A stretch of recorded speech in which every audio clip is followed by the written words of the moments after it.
Okay, here I am at a local site digging. What I'm finding here, large amount of PRA, upwards 100, 150 pieces in this small little area. And most of them have been carved in the fashion of, mastodons, mammoths, Pleistocene megafauna, and a lot of human profiles and a lot of carved items that I haven't been able to identify yet.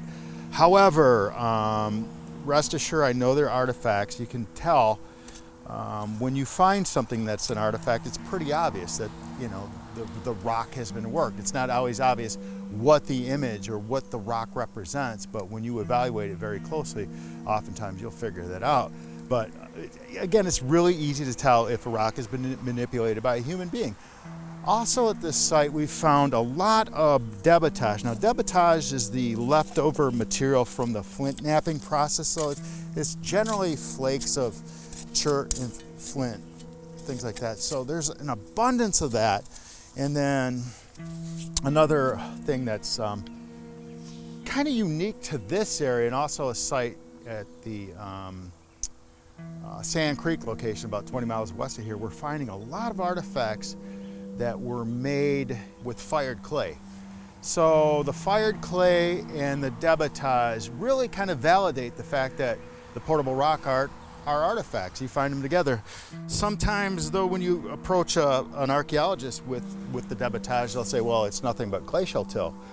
But if you look at it closely and evaluate the edges, you'll see the marks from the pressure flaking. It's very easy. You just got to take the time and do it. And then when you think about artifacts made out of fired clay, that requires a human to heat the clay. So that proves without a doubt that those are in fact artifacts.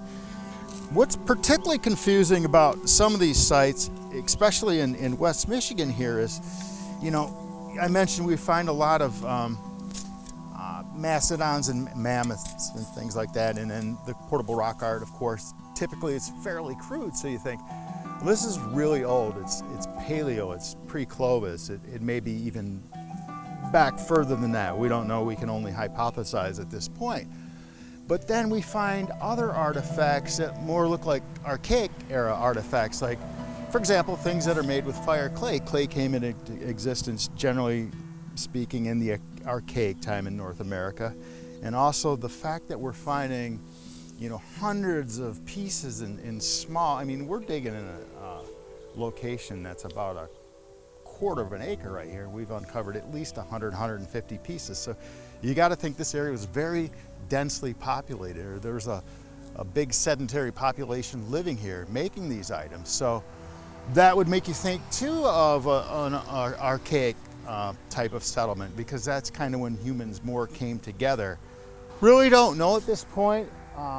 Probably what's happening here is there's multiple populations over time settling here.